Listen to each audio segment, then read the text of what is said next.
The Health Organization warns Gaza's health system is collapsing.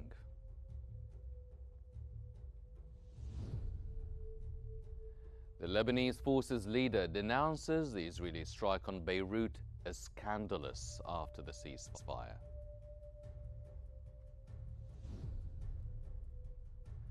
And US President Trump warns Iran against uranium enrichment and vows decisive response.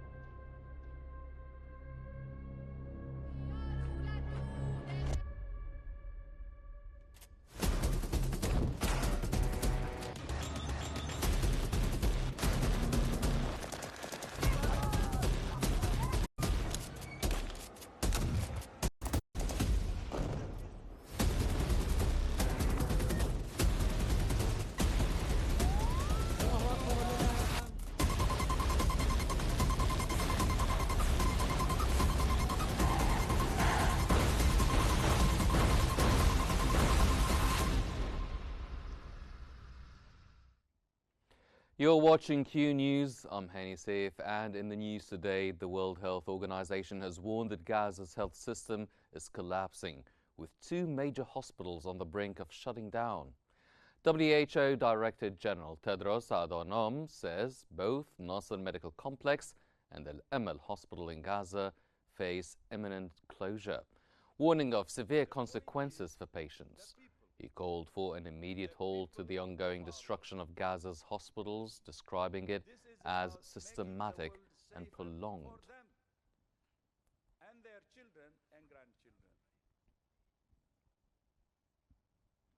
Gaza's health ministry says the potential shutdown of Nasser Hospital in Khan Yunis would trigger a humanitarian disaster. The ministry revealed that Nasser Medical Complex is the only hospital serving Khan Yunis. Its collapse, they say, would leave thousands without critical care. The ministry urged international intervention to protect medical institutions and called on Israel to allow urgent medical supplies into the Strip.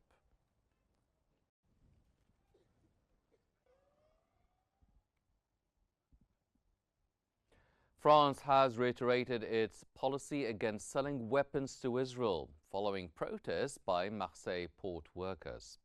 French Armed Forces Minister Sébastien Lecornu stated that France does not sell arms to Israel, clarifying that only Iron Dome components and parts for or re-export are permitted.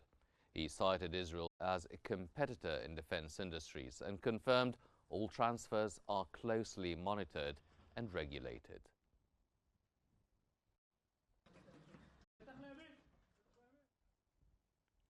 Israel has secured $5 billion in bond sales through its U.S. financial broker since the start of the Gaza war. According to Bloomberg, the figure more than doubles previous amounts raised in similar periods before the war. The report also notes that Israel borrowed a total of around $76 billion over the past year, highlighting its increasing reliance on international financing.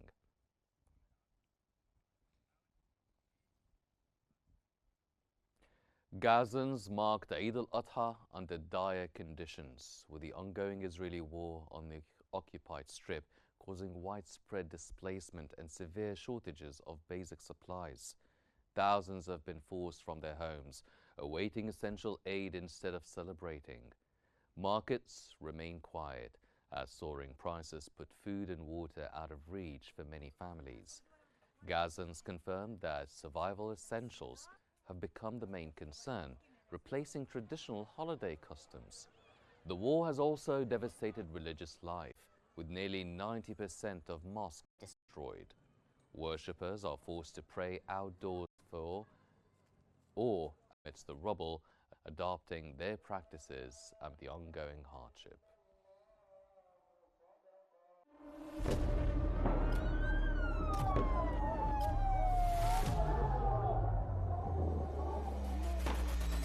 كل المستهدفين هن مدنيين.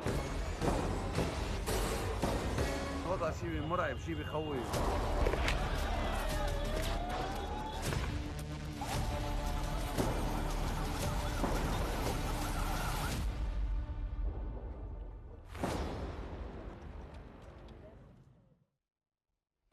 Lebanese forces leader Samir Gaga has denounced the recent Israeli strike in Beirut as scandalous, especially coming soon after the November 2024 ceasefire.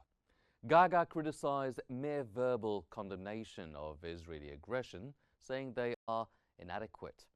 He urged Lebanese leadership to take responsibility, strengthen state authority, and seek practical solutions through international mechanisms instead of relying solely on outside intervention.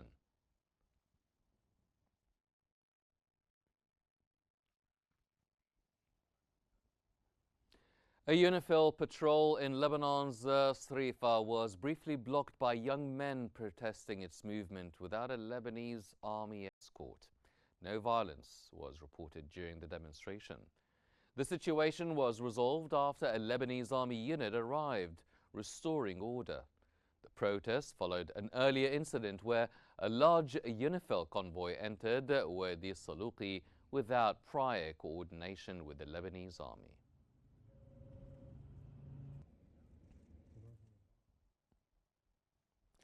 Just days before Eid al-Adha, Israeli airstrikes pounded Beirut's southern suburbs, forcing families to flee their homes and drawing accusations from Lebanese officials of a serious ceasefire breach. Israeli airstrikes on Beirut's southern suburbs have caused significant destruction and forced mass displacement just days before Eid al-Adha, compounding the humanitarian toll during a time of religious celebration. The attacks drew sharp condemnation from senior Lebanese officials who accused Israel of violating a US-brokered ceasefire. At least 10 strikes were carried out in the southern suburb area, following Israeli evacuation warnings issued for 4 locations. This marks the 4th Israeli assault on southern Beirut since the truce came into effect in November, ending a prolonged round of hostilities between Israel and Hezbollah. Under the ceasefire terms, Hezbollah is required to withdraw from southern Lebanon and all non-state armed groups are to be disarmed. The Israeli occupation military said it had targeted what it described as underground UAV production infrastructure, allegedly operated by Hezbollah within residential neighborhoods. Hezbollah has consistently denied storing or manufacturing weapons in civilian areas. A Lebanese security source confirmed that the army had received prior reports about military equipment in the area, but found no evidence during inspections. The renewed violence has heightened fears of further escalation as Lebanon grapples with ongoing instability and mounting humanitarian concerns. For more analysis, we now move to Muna Msalhi in our newsroom. Muna. Right, thank you so much, Hani. And for further analysis on this critical situation, we're joined from Beirut by Ms. Abdullah Nama, the researcher in international relations and strategic affairs. Good afternoon to you and welcome to Qnews. Let me here start by asking you, how significant is Samir Gaga's call for the Lebanese leadership to strengthen the state authority in the context of Lebanon's current political and security challenges?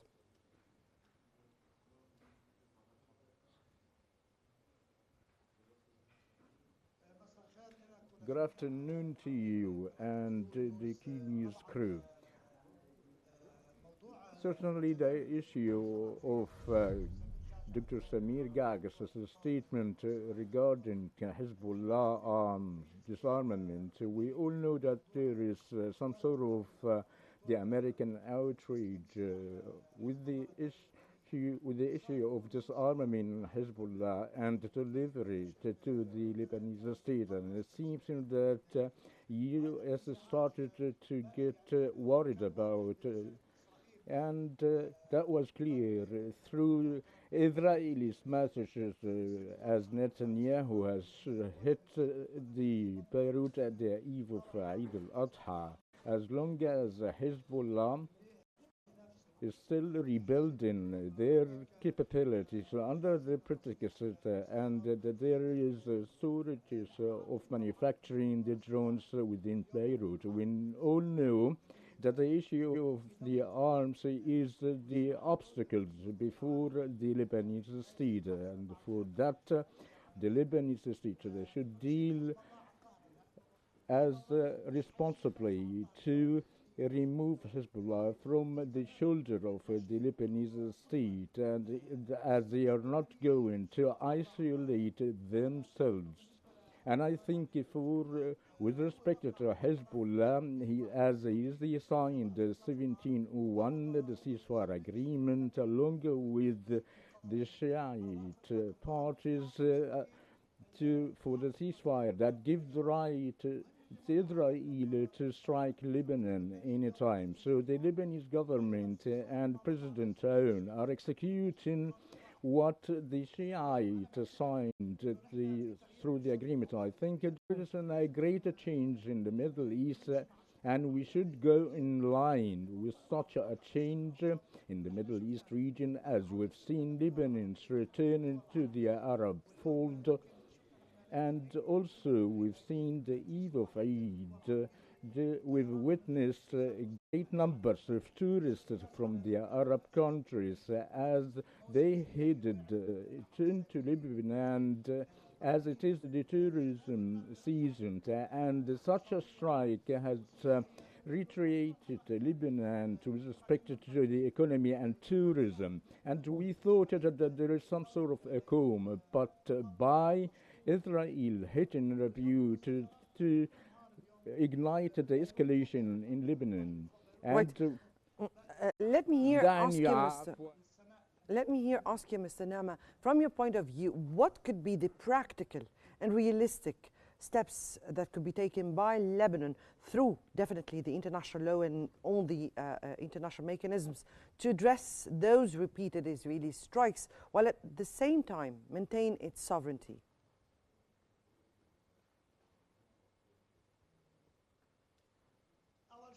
Firstly, Lebanon should exert its pressure in the international arenas on the negotiators and the sponsor of the agreement, such as the US and France, to issue a resolution to fully implement the ceasefire agreement, meaning the withdrawal of Israel of the 5 strategic points in Lebanon, delivering the prisoners, and stop the violations, and that would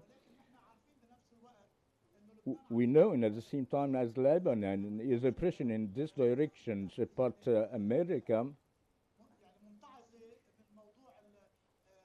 is very much up to with respect to the laying out the arms of Hezbollah, and America knows that the brokers, or rather the Shiite Jews, have already signed the ceasefire agreement, and today, when the Shiite laying out a new equation with respect to the withdrawal of the 5 strategic points and the withdrawal of Israel, which is considered as a violation of the agreement, Hezbollah should know what exactly they want today. If they want for Lebanon to have a state or to be a disruptive instrument before the path of the Lebanese state. And in the meantime, if they are capable to retaliate Israel, let them do so. From your point of view, what kind of message does Israel send by continuing its military aggression, particularly after the November 2024 ceasefire and right after the ceasefire?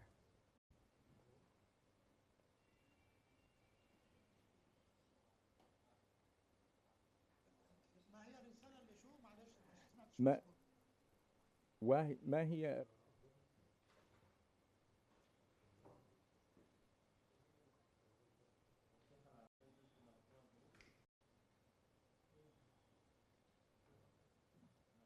إسرائيل طبعا عم ترسل رسائل sending messages in different directions. Firstly, in this time is a message for the President Aoun that you have received the foreign minister of Iran, which isn't allowed.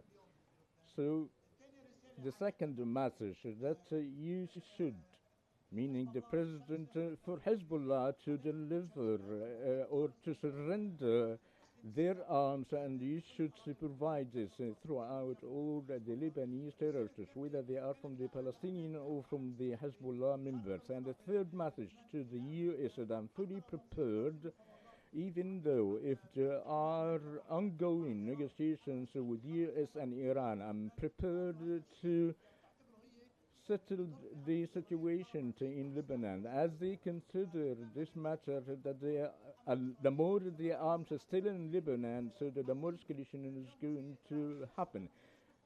So there is a five-member committee as a rejected from the Lebanese army inspected the buildings for the warehouses of the manufacturing drones. And when they wanted to complete their mission, Israel has rejected this mission. To which extent do you think Israel's actions and aggression is hindering Lebanon in its efforts to rebuild the state and rebuild the state authority and pursue the peaceful solutions?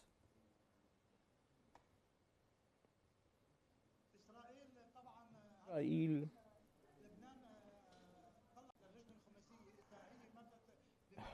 Or I wanted to say that Lebanon has already sent a complaint for the five-member committee. So if with that way, Israel will stop its aggression, and for the Israel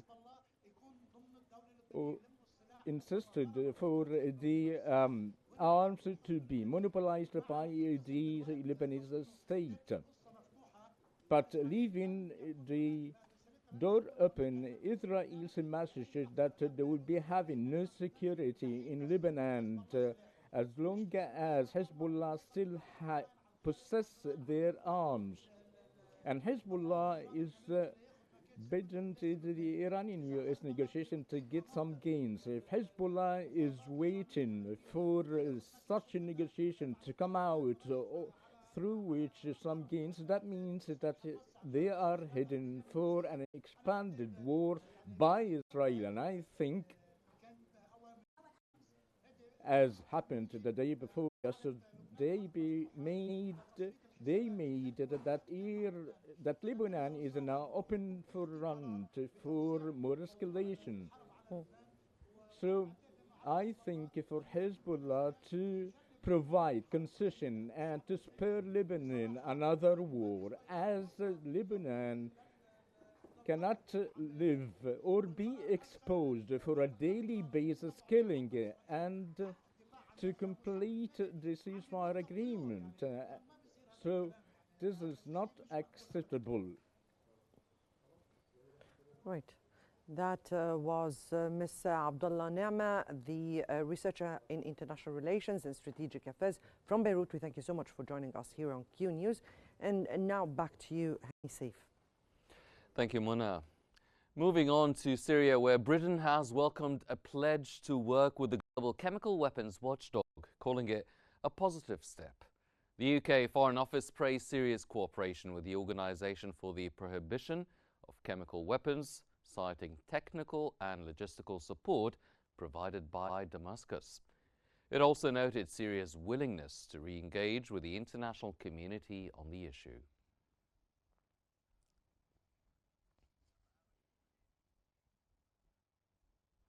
The U.S. envoy to Syria says President Trump's vision for Syria is optimistic and achievable.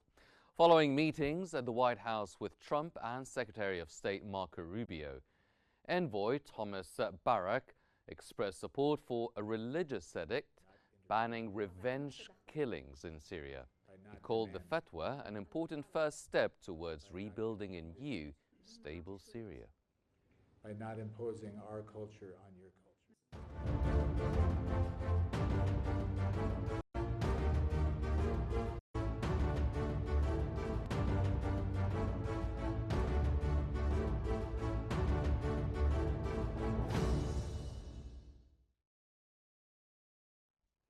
U.S. President Donald Trump warned Iran against enriching uranium, saying the U.S. would respond decisively if it occurs. Trump emphasized he prefers to avoid conflict, and in a sharp reply, Iran's Supreme Leader Ali Khamenei rejected any halt to uranium enrichment, calling it completely against Iran's interests. His comments came amid ongoing nuclear talks mediated by Oman, where the U.S. demands Tehran stop enrichment as a key condition. The standoff highlights growing tensions over Iran's nuclear program. What do you make of the Ayatollah saying that they have to? Iran's Foreign Minister Abbas Araghchi has stated that Iran does not aim to develop nuclear weapons, adhering to a fatwa from Iran's Supreme Leader Ali Khamenei that prohibits such arms. Araghchi expressed Iran's commitment to providing its nuclear program is peaceful and willingness to take confidence-building measures amidst ongoing negotiations, with Oman mediating future talks.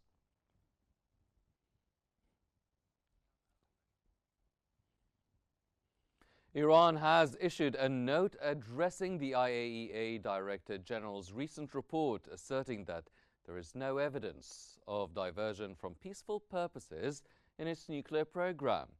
The note, responding to the report dated May 31st of 2025, emphasizes the peaceful nature of Iran's nuclear activities, criticizes the IAEA's findings as politically motivated, and insists on the need for credible sources in assessments, while reaffirming cooperation with the agency.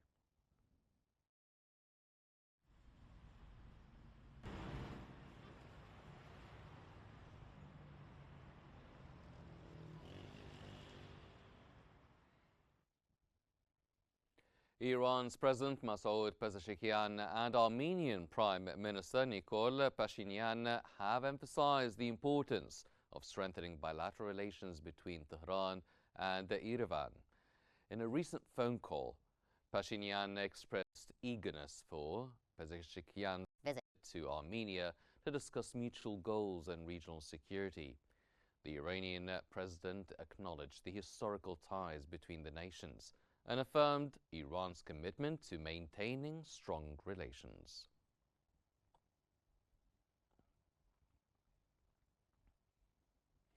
From Iran to Sudan, where government source says over 100 mass graves have been discovered across Khartoum as war casualties continue to rise. A Sudanese official confirmed that 117 new mass graves have been documented across Khartoum's 3 cities amid escalating violence between the army and the rapid support forces. Health sources report that nearly 3,000 people have died from disease outbreaks, as many bodies are still buried in streets and homes. Efforts are underway to transfer the dead to official cemeteries.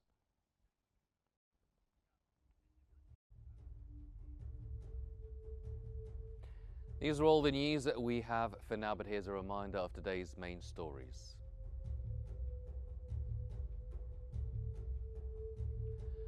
The World Health Organization warns Gaza's health system is collapsing.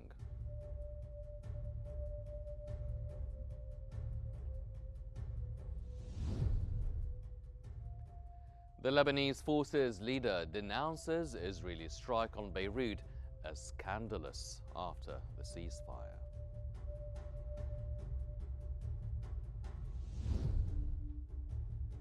And US President Trump warns Iran against uranium enrichment and vows decisive response. That's all for our news bulletin for now, but please don't forget to follow Qnews on YouTube, Facebook, X, Instagram, and TikTok at QNewsEGY to stay informed. Thank you for watching and stay tuned for more updates here on Qnews.